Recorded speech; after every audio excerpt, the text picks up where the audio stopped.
we're all here, and it's 1 o'clock. I will call the meeting to order. Peter, if you'd be so kind to do the roll call. Rickert? Here. Epstein? Here. Smith? Here. Dornberg here, and O'Grady. Here. Full board. Any announcements? Yes, I'd like to welcome everybody to our special Board of Directors meeting. It is being broadcast live on a new and improved laptop. Drew is very happy with the quality that's coming out of the new system. And if anyone has any questions, please email eChristison@kmpud.com. That's it. Comments from the audience? Thank you. Corrections to the agenda or consent calendar? Any? No. We'll move on to adoption of the consent calendar. That's approving the regular board minutes of November 10th, approve the current consent for claims, and review the receivables shut-offs report. Do I hear a motion to approve the consent calendar? So moved. A second. Moved and seconded. All in favor? Aye. Aye. So moving right on to item 8. Kelly will tell us all about our financials. So we will start with balance sheet on page 23. The only note for the balance sheet was the variance in capital reserve, and that's just due to the fact that we have yet to make the ITCC tax payment to PG&E that was budgeted to be made along with the one-time equivalent payment. Obviously, we're waiting to do that. So, but that does we plan to make that payment this month. So that will come back into line. Other than that, nothing out of the ordinary to report on the balance sheet, unless there are any questions. Moving on to the combined income statement on page 25. Operating revenues for the month of October were up from plan by $57,000. Year-to-date revenues are up from plan by $105,000. Year-to-date total operating is up from plan by $323,000. And you'll notice that in other revenues, we received a check from FEMA Cal OES, and this was for, they recalculated what the costs were to when we were running the generators when the the tree went down on the line 2 years ago, and from that recalculation, they determined that they owed us or would give us some more money towards that. So $15,815 in additional FEMA funding, which I will gladly put in the bank. Moving on to the fire department on page 27. Fire department revenues for the month of October do include a $4,000 donation from the KCA for the chili cook-off, which I thought was more than I was expecting, so it's quite generous. Year-to-date total operating for the fire department is up from plan by $70,000, but again, that does include the $50,000 that we budgeted for the fire funding study that has not yet started. Moving on to water on page 29. Year-to-date operating revenues for water are up from plan by $3,000. Year-to-date total operating is up from plan by $19,950. But again, still operating at a loss of $49,000. Just not as much of a loss. Moving on to wastewater on page 30. Year-to-date operating revenues are up from plan by $16,000, and year-to-date total operating is up from plan by $32,000. I do expect that to take a turn due to the issues that we've had at the wastewater treatment plant and some Tesco invoices that we're expecting, so.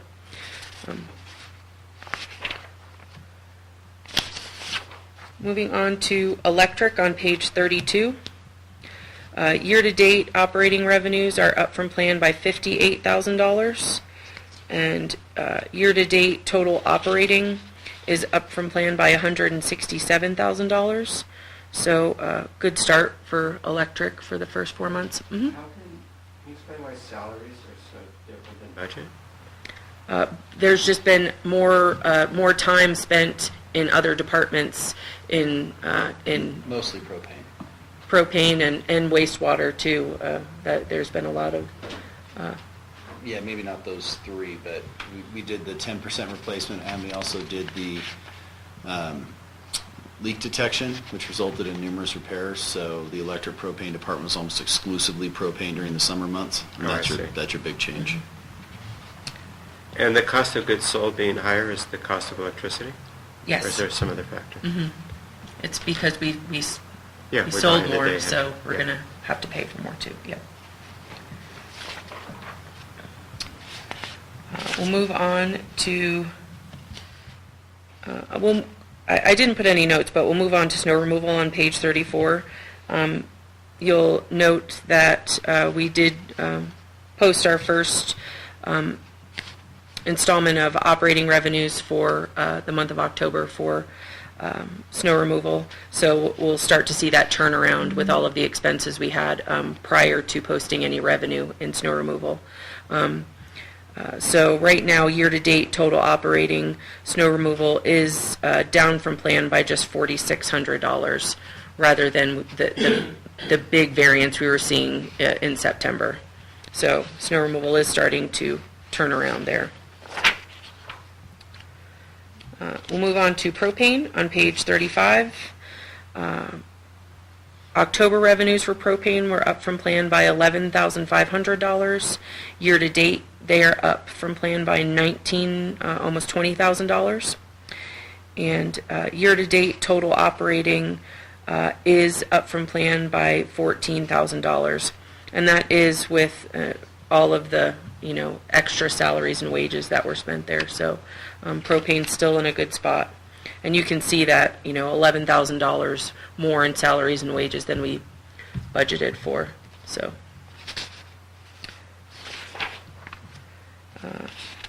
and that is all I have on income statements, unless there are any questions. One other question on snow removal. So there's 6 private driveways that didn't renew. Do we expect them to just stay out this year? Or? There are 2 that have confirmed they're not renewing. Uh-huh. And for one has to do repair before, which is a new customer, not one of our prior customers, but they have to do a repair before we will take them on. And then there's 3 additional ones that have not yet signed their contracts. Uh-huh. I think that's right. 4 and then 2 no's, or is it 5 and 2 no's? 5 and 2. 5 and 2 no's. That's with the new one bench. Mhm. Okay. So, good start to the year. First 4 months, every one of our major services ahead of plan on both the top line and the operating line. And it's white outside. Yes. Right. Kelly, I can look back in the budget and answer this myself. Instead, I'm going to ask you, because it's easier.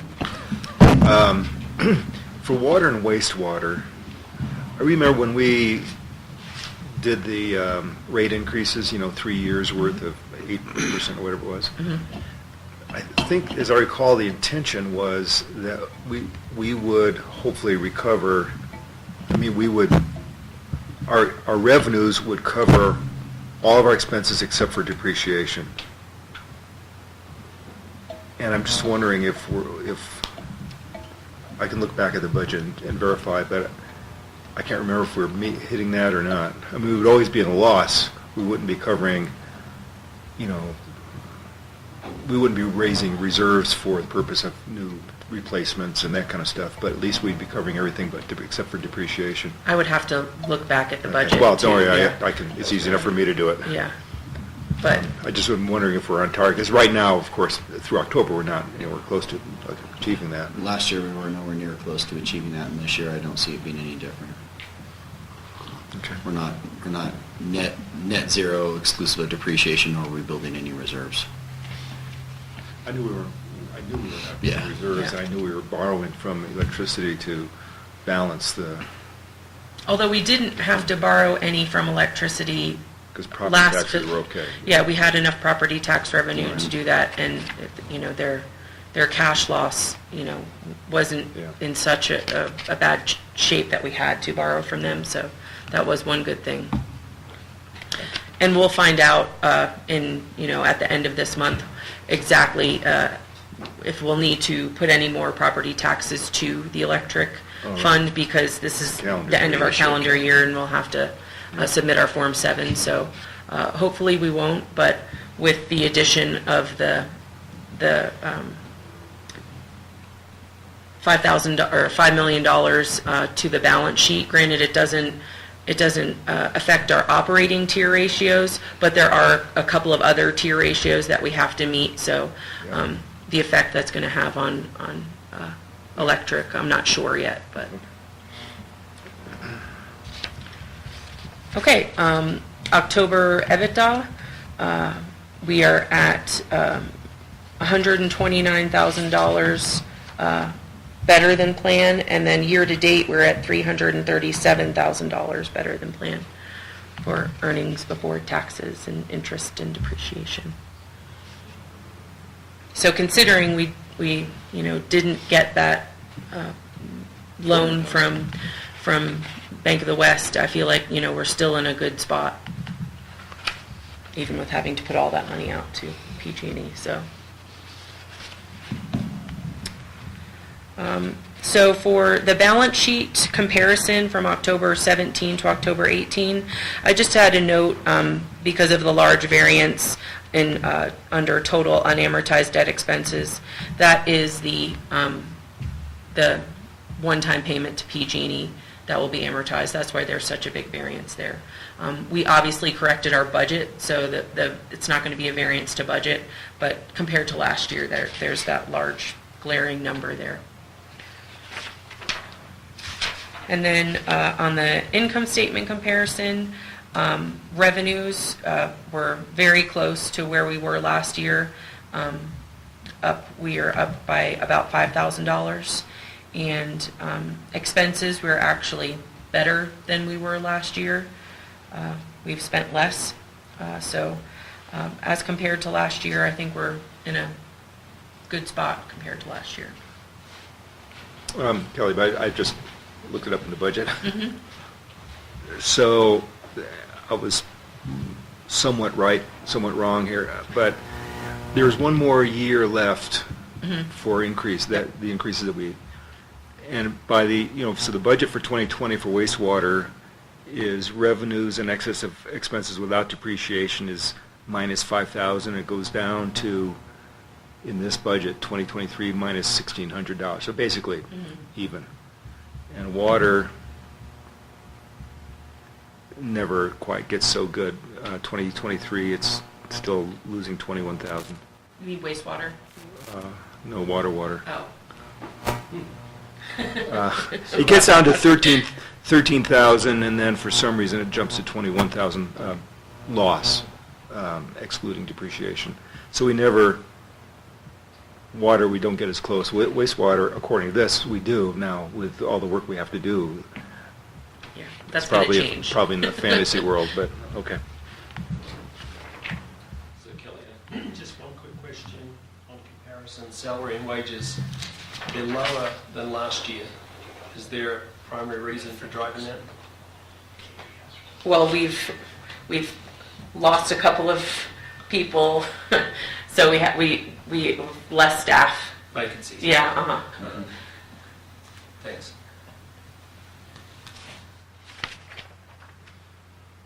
Any other questions on that? No? Okay, so we'll move on to November revenues. We have, these are actuals for November. So operating revenues were up from plan by $34,000, which you can see is mainly due to commercial revenues. Residential revenues were down in November. You know, the resort didn't open until the end of the month, and But year-to-date, revenues are up by $139,000. So, good November, and I don't foresee us, there's no giant expenses that have come through for November. We've had some stuff happen just recently that'll affect December, but moving on to cash flow on page 40.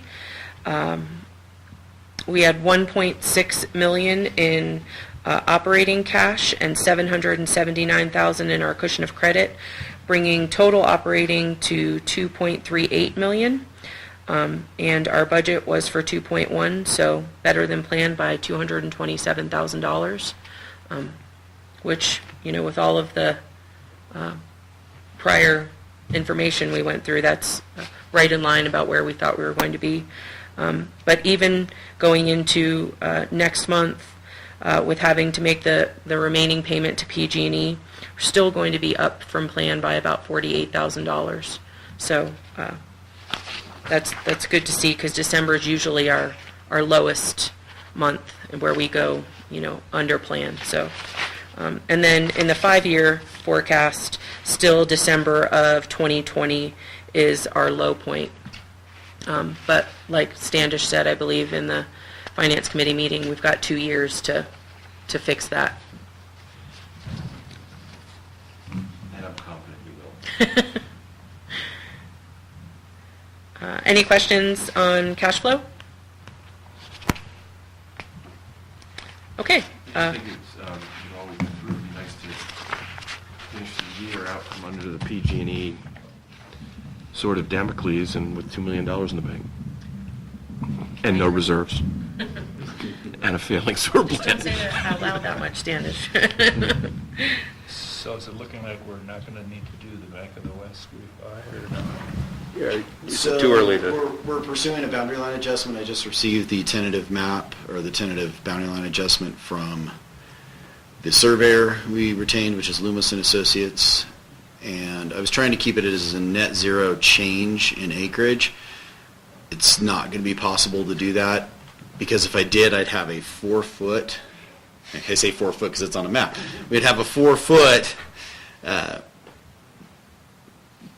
string of this one parcel before it opened up into a big parcel, making it ostensibly useless, because it's all surrounding the wastewater plant. Talking with Bank of the West, Jim Neal, he said he didn't think that would be an issue at all, because it makes sense. They don't want any wastewater, and it's good just to cut it off with that extra, get rid of that 4 foot, make it one parcel there. He doesn't mind the acreage change. So once that will now go to the county surveyor's office for their review. If they're fine with it, then according to Zach, it will skip TriTac and go to Planning Commission, because it's not a TriTac issue as far as he was concerned. He thought it was ministerial.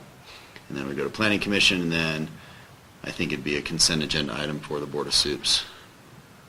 I guess my question is, do we feel like we still need to do it or not? When I get the boundary line adjustment done, that's when I'm going to make that decision, because that has to happen before anything else could even possibly happen. Right. And if they tell me I need a new appraisal and those sorts of things, it's just going It's to too be early cost. to really correct. It's too early to whether tell. we're gonna need it or not. Yeah. That's I my- feel like, me personally, only because we have no reserves. We're at $100,000 in reserve, and any little bit that we could pad Just that. feel uncomfortable with Yeah, that. Okay.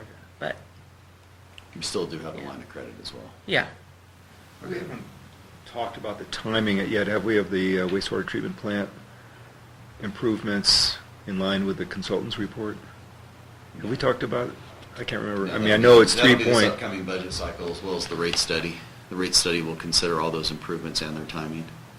Okay, so we won't even think about that until, well, I mean, we wouldn't trigger a Russ thing or anything like that until the summer or fall next year.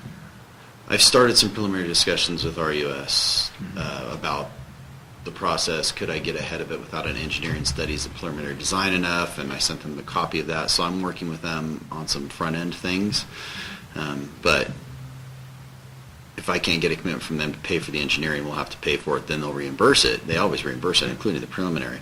But I won't be, putting spade to ground until next summer anyway. And the big thing's going to be the roof. Yeah. Well, it just seems to me that what Peter's question is and what that question is are kind of interrelated.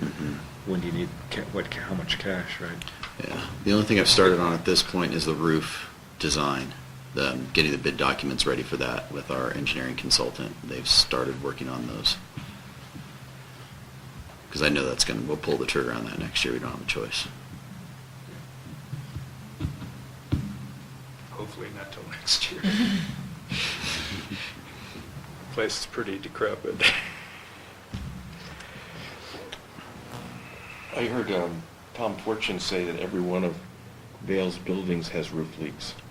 So I don't know if there's any economy of scale of getting a roofer out here to, well, he did say that. Yeah. I don't know if there's any economies of scale that can be realized by multiple jobs, or if that's not worth it. They would have to do theirs concurrent with ours somehow, some way. Yeah. Just because ours is, subject to public contract code and they are not. But if we worked with them to say, we're going to put this out to bid, are you going to put yours out to bid? That might be a way to do it. Okay. Moving on to budget variances. There were no additional budget variances to add for the month of October.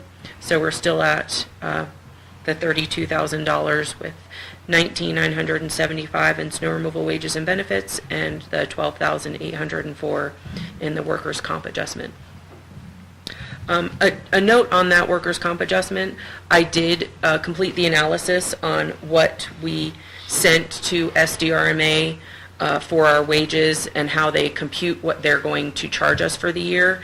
And I have added an additional $1,000 a month towards that expense. I've started accruing that because I don't feel like the numbers that we sent them were close enough to what we were going to actually be charged when they do their adjustment. So in lieu of seeing another $12,000 hit last year, I've added that. And if it comes back that, when I do the analysis at the end of the actual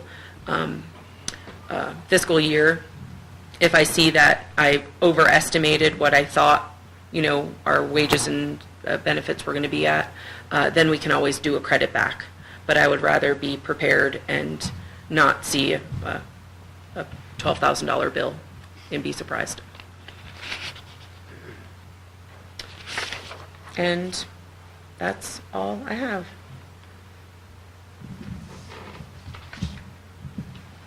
Thank you, Kelly. Sure. Thank you. Good job. Just remember next budget is how good it feels to be at the plant. I did get an email from our online audience from Jess, who is deathly ill with bronchitis. So we should all wave to Jess. Hi, Jess. Thank you for checking in. Now quit watching work and go get better. Okay, moving on to 8B, Sewer System Management Plan Audit. Rick? Yes, to comply with our waste discharge requirements that were set by the State Water Resource Control Board, we're required to review our sanitary sewer management plan every 2 years. So in the board's packet on pages 46 through 61 is that plan. And our water superintendent, Derek Dornberg, did a thorough job of reviewing the plan, updating, revising, making several changes from the operations committee, who also reviewed the plan as well. And so in the board's packet is the plan itself, and staff's recommendation is to approve this plan, and then it'll be forwarded to the State Water Resource Control Board. Yeah. I read it, I thought it was a nice job. Yeah, the committee felt that we should approve it. We just made two minor little grammatical Very clear. changes. Okay, do I hear a motion to approve? Yeah, I'll move to approve it. So there were no events in 2017, right? Yeah, okay, so it's just 14 in this year. And we included the data from 14. It wasn't necessary. We could have gone from 16 to 18 if you looked at the table on page 48, but we wanted to show our good track record and Right. and our efforts toward making sure our plan's in place. Yeah, I think that's a good idea. I'm sorry to ask one more. I mean, I know that there is reference to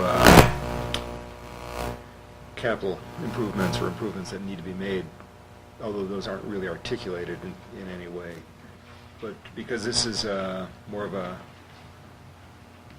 management plan or operations plan, right? It's not a capital. I mean, the board doesn't want to see those things or doesn't need to see those things. No, they just need to know that we're planning to do something to fix any outstanding issues. I'll second the motion. Okay, we have a first. Peter. A second, all in favor? Aye. Aye. Moving on to the aquifer levels and performance reporting. I'm going to take this from Brandy, who is a regular scheduled day off, but she came in today to talk with me about it, which I appreciate. In the board's packet is the latest numbers on pages 62 and 63. For water production, you'll notice that we're at a 1% system, unidentified system losses, where last month we were at 21%. This seemed pretty unusual to me when I saw the report. I called our superintendent, Derek Dornbrook, again, and he thinks that possibly his accounting for flushing well 2 might be too high, so he's going to review this and probably revise the number. But generally, between the well 2 waste or production and hydrant meters, it looks like our numbers are going to be lower for next month. So for this month, and we'll reflect it in next month's report.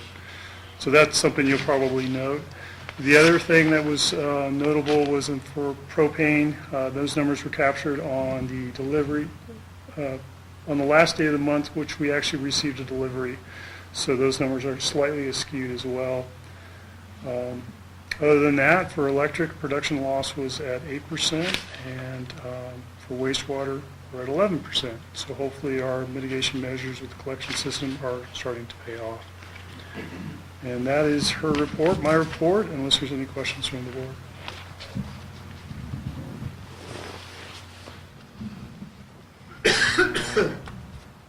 Excuse me.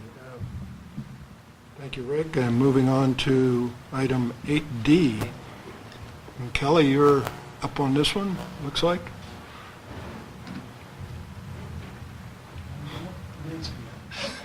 Sorry. I'll let you take over.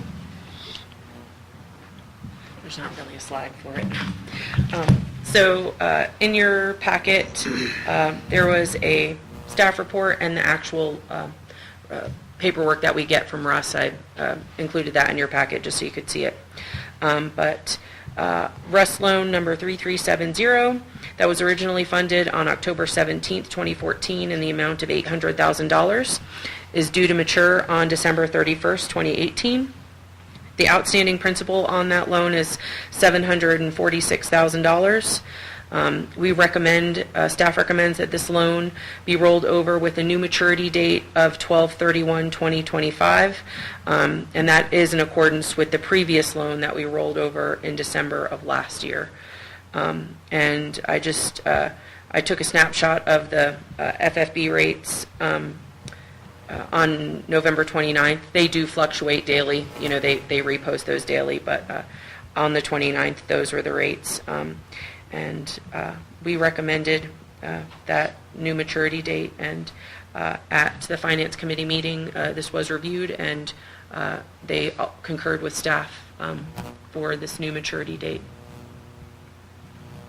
It's amazing how flat the curve is.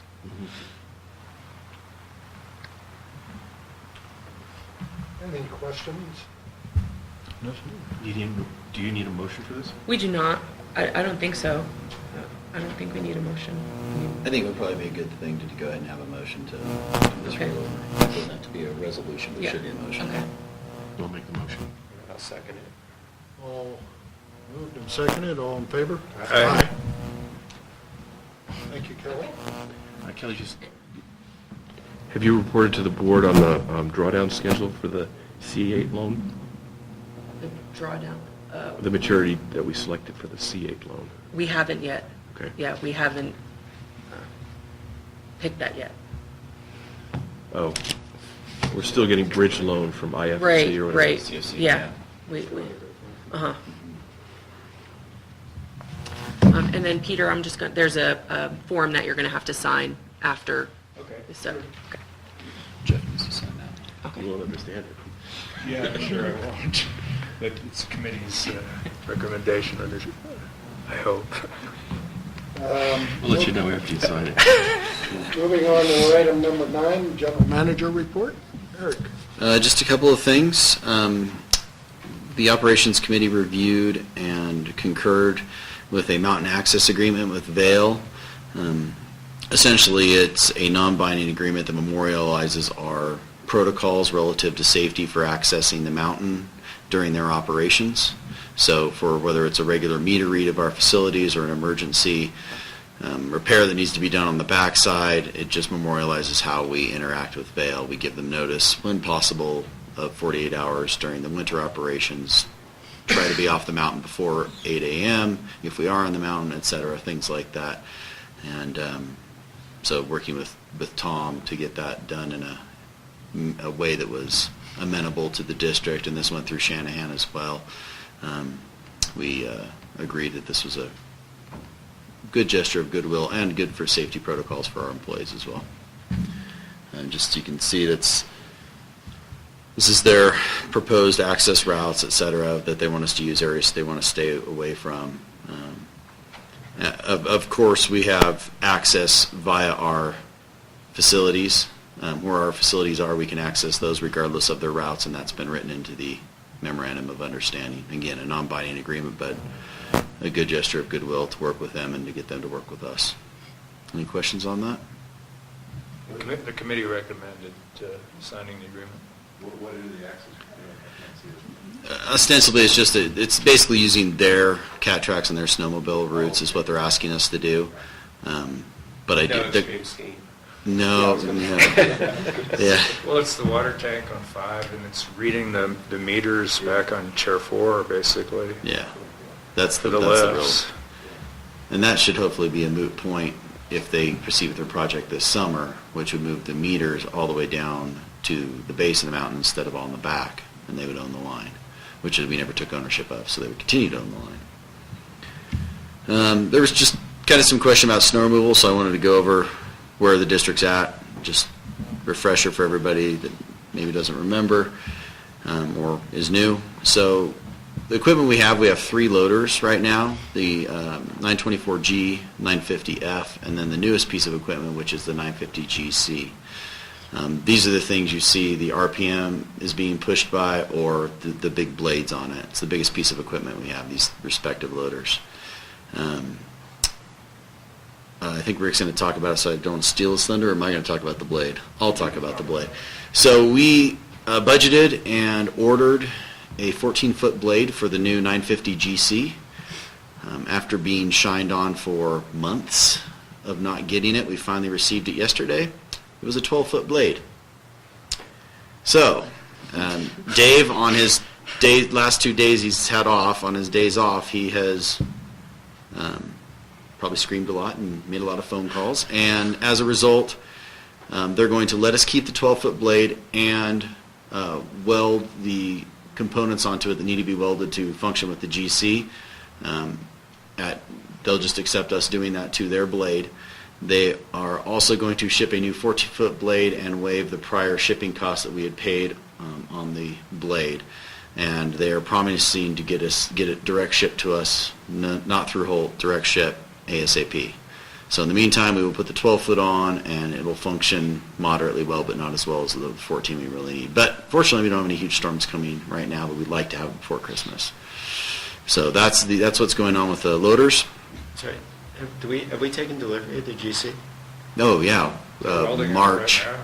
We took it March last. Has it actually gone out and done work? Oh yeah.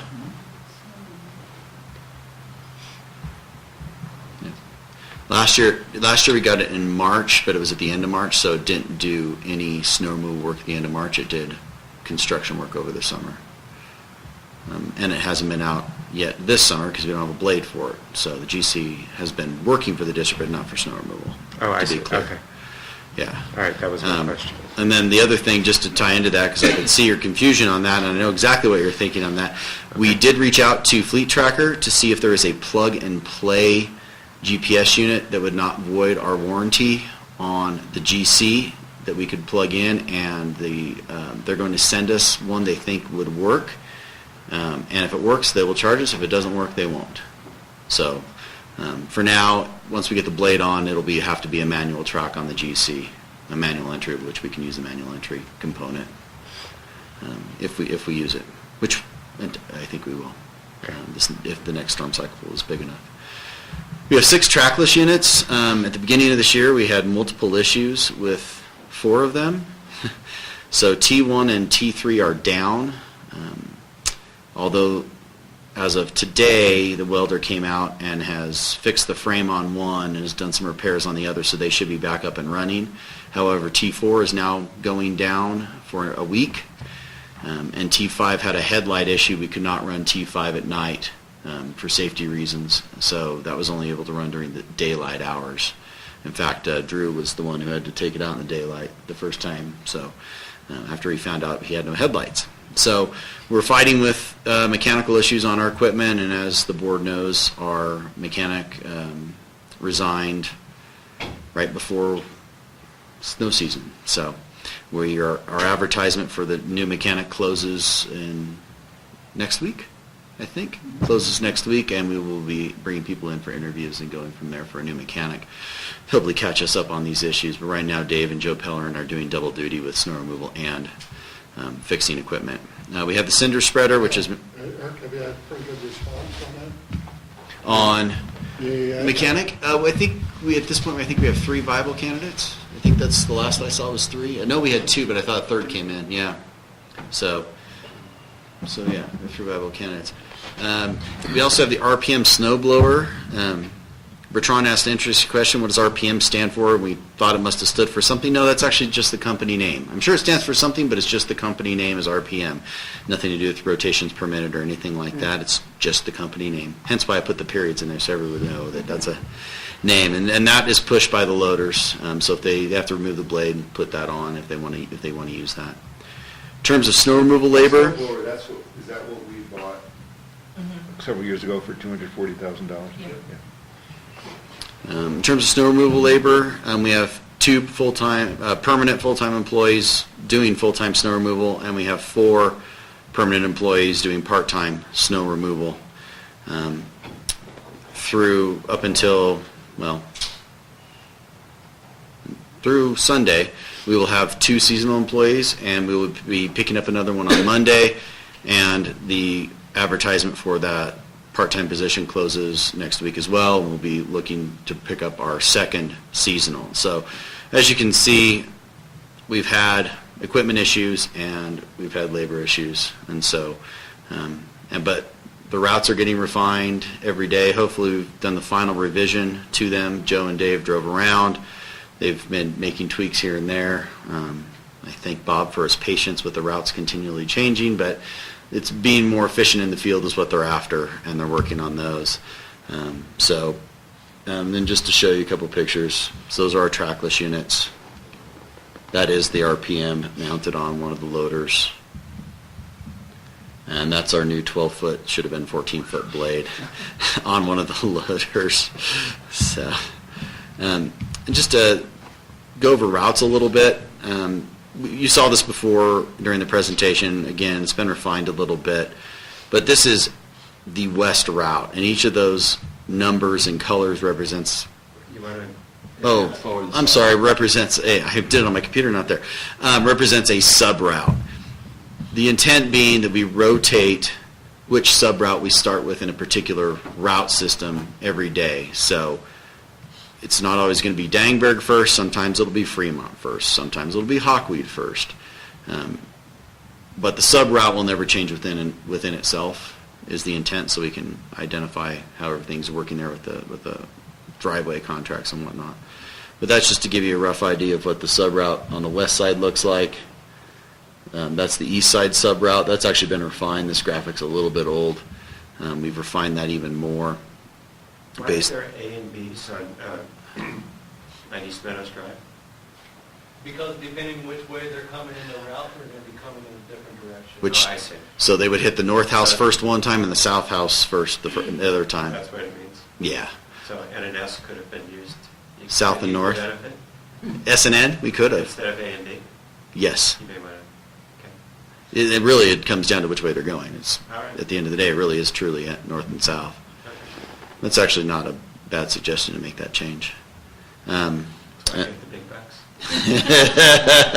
And there's the commercial route, probably one of the most convoluted of them all, and complicated just because of so many players over there between, the lodge, KPS, Pyramid Peaks, all the commercial operations, trying to keep that going. But juggling those sub-routes, I don't think you'll see 15 juggles of starts. You'll see grouped juggles of starts. So we talked with Dave a little bit about that. It's either going to be starting, it really is 3 places he can start those sub-routes is the Palisades, the middle base camp, or the Powerhouse Loop. Those are the 3 he's really doing. So again, more refinements happened since this graphic was made, but continue to work on it. So, just to clarify, are we responsible for all those routes? Yes.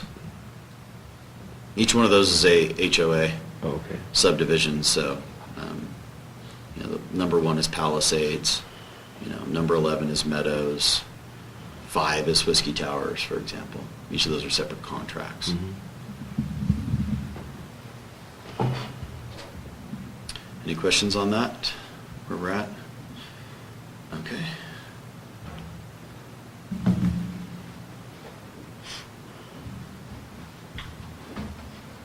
That concludes your general manager. That concludes my general manager's report. It's now Rick's turn, yes. Hey, just out of curiosity, 4 the track was down. Did we not get them in shape before our mechanic resigned, or have there been issues since the start of the snow removal season? A little bit of both, but mostly the mechanic left and we were not able to get them in shape. There was a lot of welding that needed to be done, and he was able to do some of that, so we actually brought in a welder today to do multiple things, including the blade. Yeah. Okay, we'll move on to operations report. Rick? Okay. I should also say on this commercial route, there's a lot of areas that we do not plow.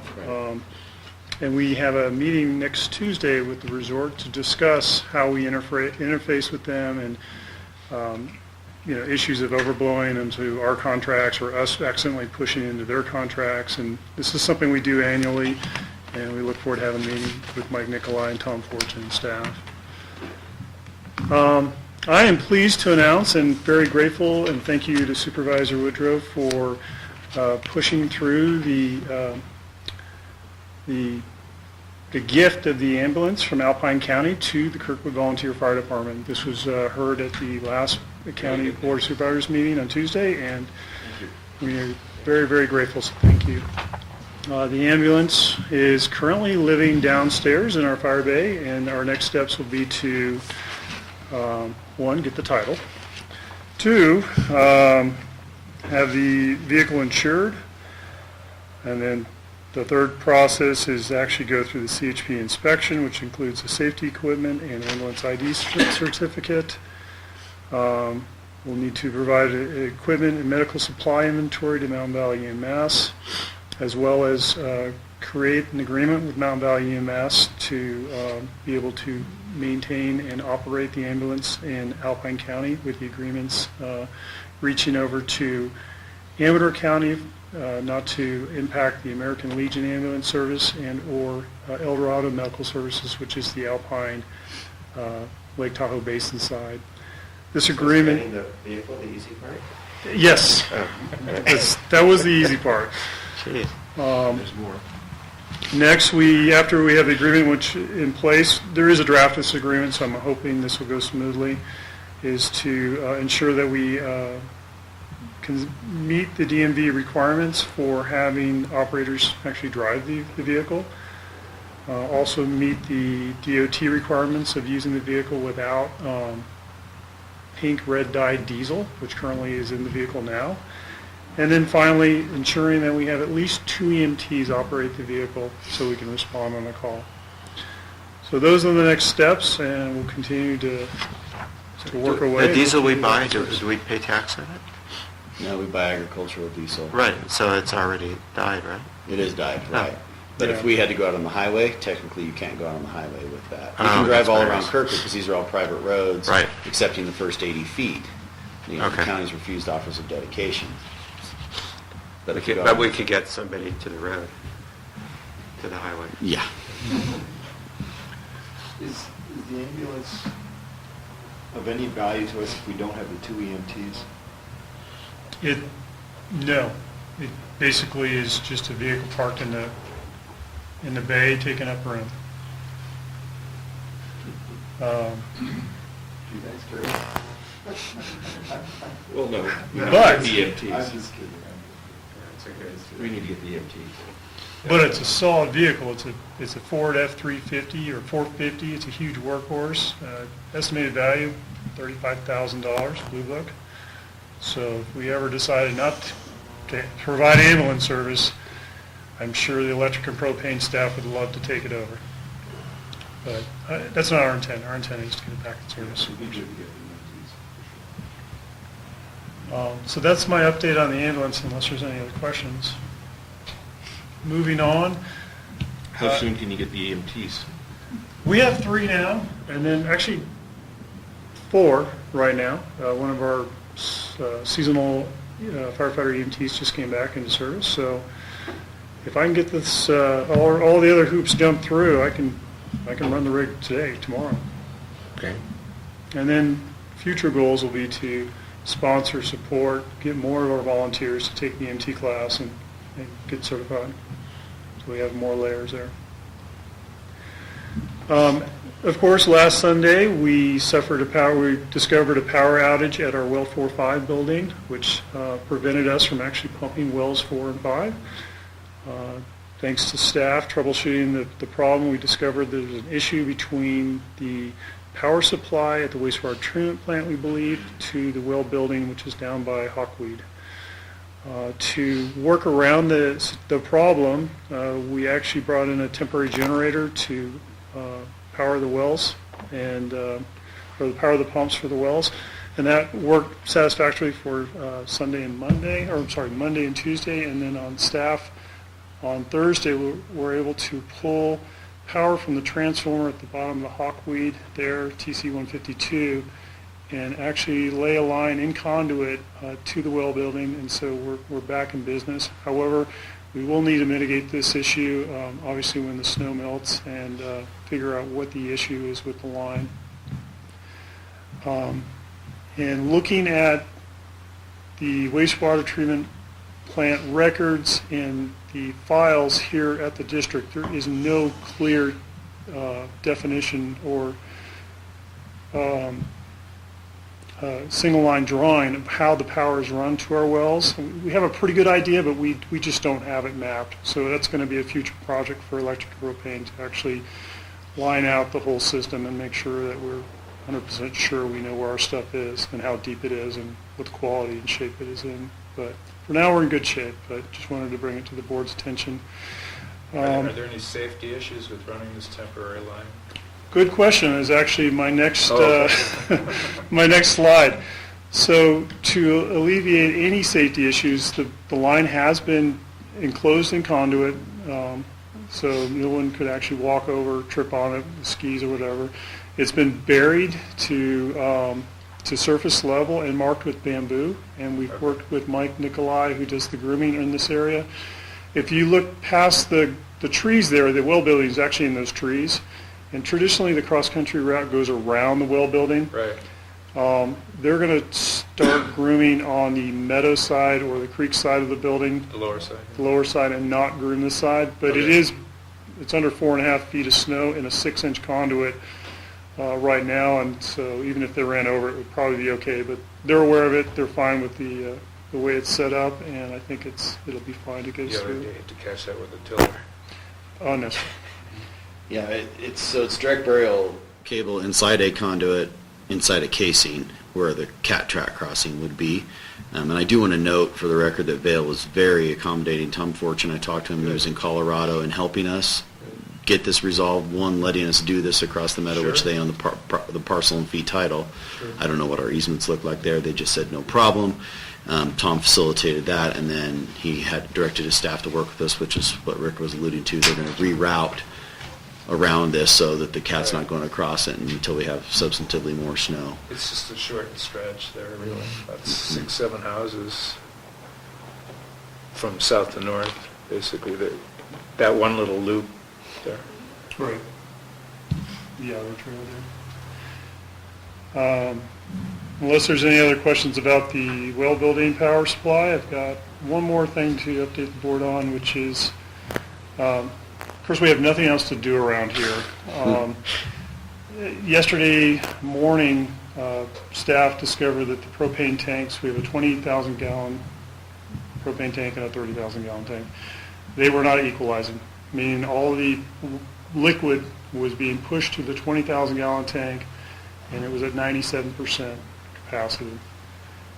Clearly an issue, something's going on. We hired Kiva Energies to come out to mitigate this issue last year, and they introduced some new valving to our lines to try to help us equalize the tanks when we take delivery for vapor, but not for liquid.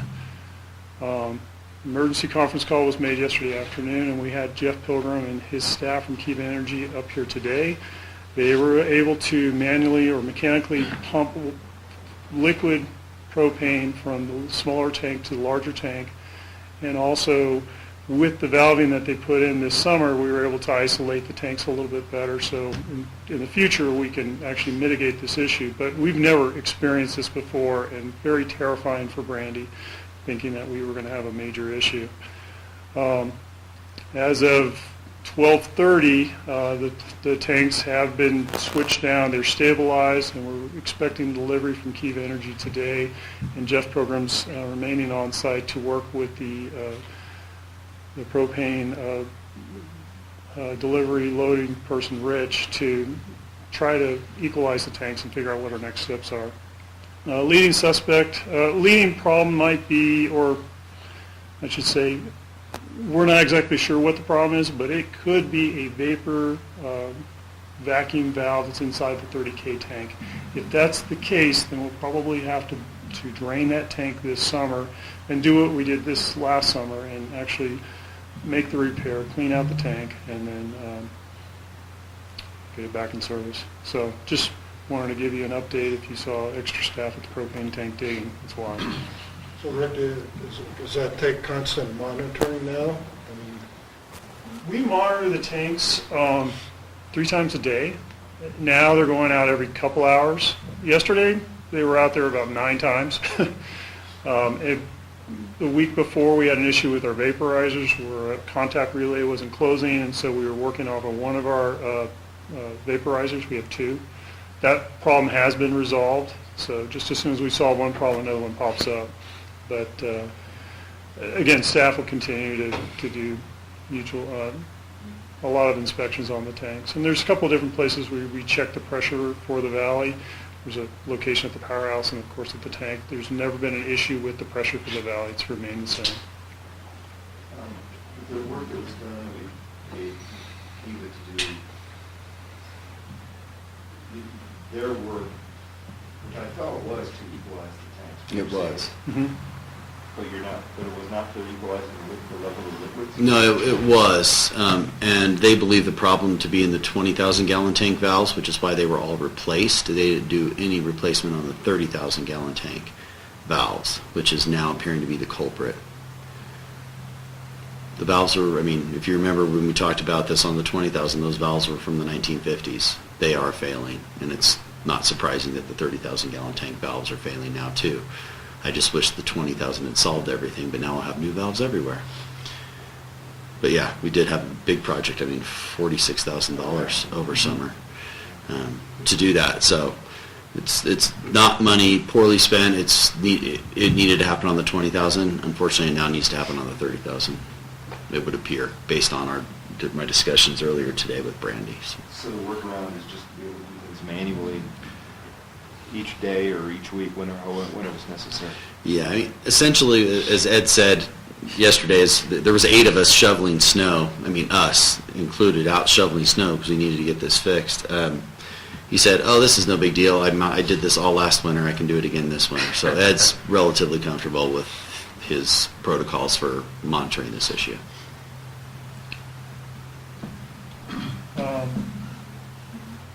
That's all I have for the tank. We'll certainly bring this back through the committee and the board. Last thing that came out in the last operations committee is Peter asked, how much overhead line do we have out in our power line? And I just double-checked the numbers. We had 3.1 miles of overhead, and it's 1.3 miles of the 115 kV tap line from Salt Springs to KM Green, which now belongs to PG&E. And we're responsible. Well, not technically. Right.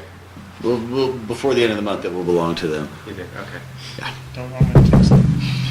And then for our portion of the 34.5, 35 kV line, we have 1.8 miles. So I'll give the operations committee kind of an outline of how many, and we have 37 towers left. What the fire... 37 towers we still have? Yes, sir.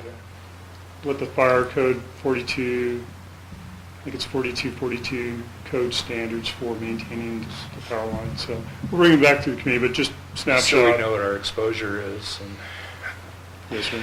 So it's come up with a 3.5. way to deal with it. Yeah, go ahead. 3.5 total. We're deeding to PG&E how much? It's 3.1 total is what we Okay. built. We're going to give them, if our work plan is correct, 1.3 miles. Of the Okay, 150. we'll keep 1.8. Correct.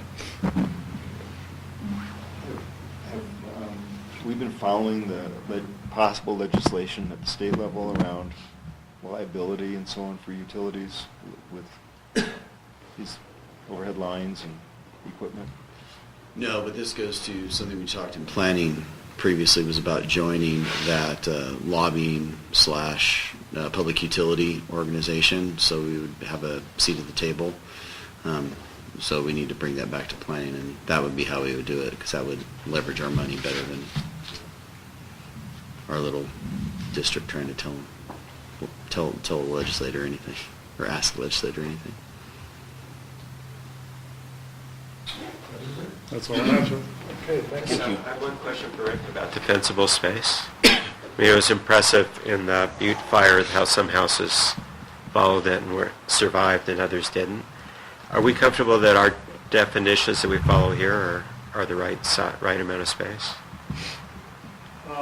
We are. We follow the 4291 PC standards, and we look to CAL FIRE to enforce those standards, and working with Chief Hughes of Eastern Alpine County and the Charlie with Amador Eldorado, they assure us that they're going to give us more support in the future from CAL FIRE to help us enforce the standards. So I heard something at a cocktail party on Wednesday. So I don't know if it's true or not, but the original defensible space was to protect the forest in case the house caught fire.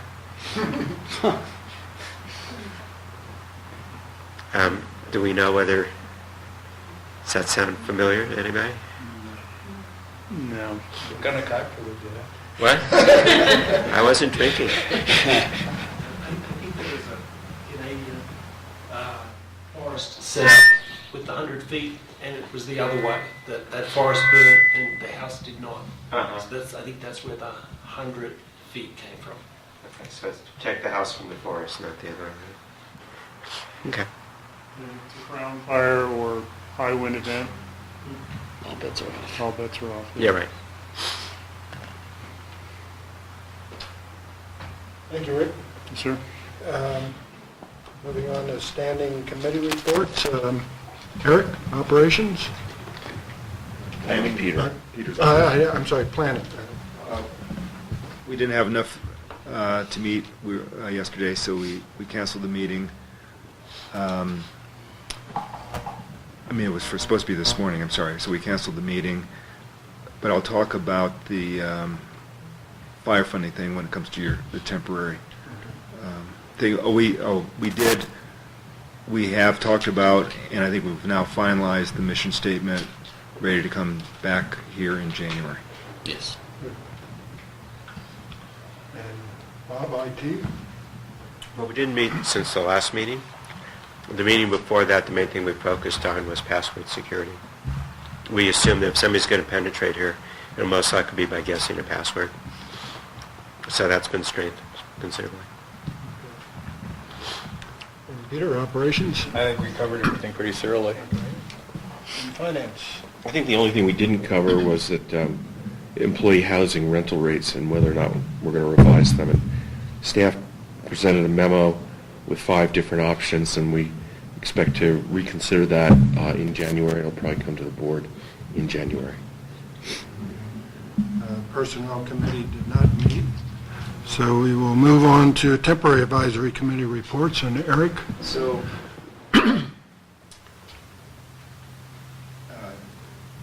Eric and I have talked about this. The latest, so we've been waiting. So Eastern Alpine Fire approached us after a meeting we had with Terry and Chief Hughes and Sheriff Stevens, so on. I think it was either August or September. Approached us with an idea. It was just a very general idea, and it's an interesting idea. It's one in which we've expressed interest, but we've asked for more specifics about what this idea would really mean. And I'm tired of just talking about this idea and trying to, dance around it. It's just the thing is that we don't have any specifics.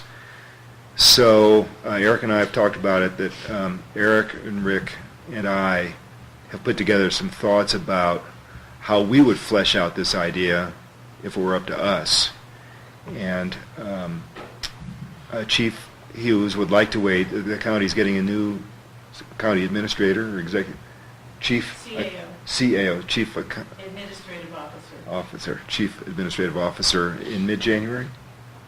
January, In- beginning of January. Okay. Chief Hughes wants to wait until that person is on board. So, but on the other hand, we had hoped to know our direction by now so that we could either trigger a special tax study or not at a cost of $50,000. That's the $50,000 Kelly refers to. Of course, we'd like to avoid that cost if something positive is going to come out of this idea. So, what Eric and I talked about is we'd come back in January, with a fuller explanation of what this is, so that it'll all be preliminary, it'll all be sketchy still, it'll all be undetermined, but you'll know what we're thinking about at least. And an RFP to go out to the special tax consultants, which we would then issue, so we would be on schedule, but we don't have to accept a proposal. We don't have to trigger an actual consultant study. We'll just know what the costs would be. And we can decide whether to proceed, to wait, not to do it at all, etc. So, January, hopefully there'll be more to this. Well, that was conceptually very interesting. Well, that's Theoretically. yeah, that's really what I'm best at. Yeah, right, okay. As I say, what office are you running for? Exactly. Okay, well, Nobody's mad at me, but thank you for that report, Eric. We'll move on to general discussion. Any board members have anything they want to bring up?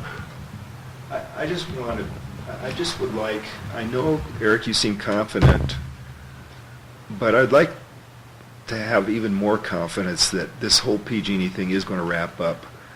That the Russ thing is going to, that Form 329 or whatever it is called, it has to, that they say, sure, you can transfer that asset, and that PG&E is actually going to sign a deed transfer or whatever it is, and that we will pay the ITCC before the rate goes up. So I can address 2 of those definitively. The transfer deed language is complete. They accepted all of mine and Dick's changes. There was one clarification that has happened in Section 7 that needed to be changed. It was, we guarantee there were no liens.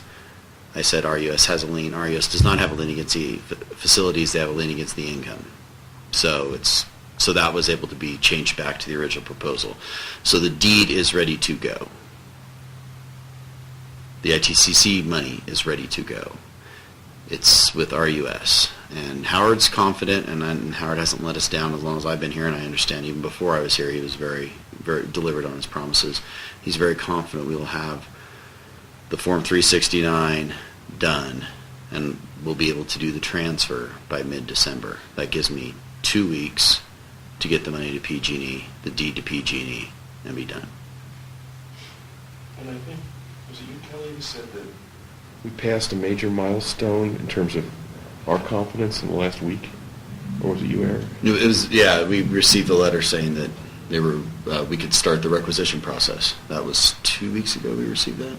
It was November. I just can't remember. It was, just 2 weeks maybe? Yeah, something like that. right around Thanksgiving we received that. But we've already submitted. That we can requisition the funds for the C8 loan. Oh, so as long as we're on this topic. Yeah. So if the state allows PG&E to go bankrupt, then we have an asset that they possess, which is a 35-year warranty on maintaining the equipment. I don't know whether we need to think about what that would mean or not.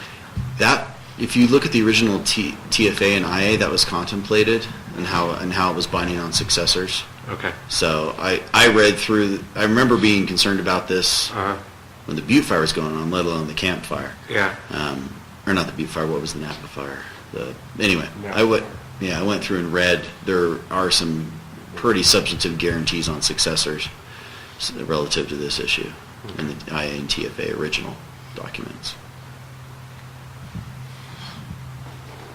Or if they go bankrupt, we buy back the asset for pennies on the dollar. Who's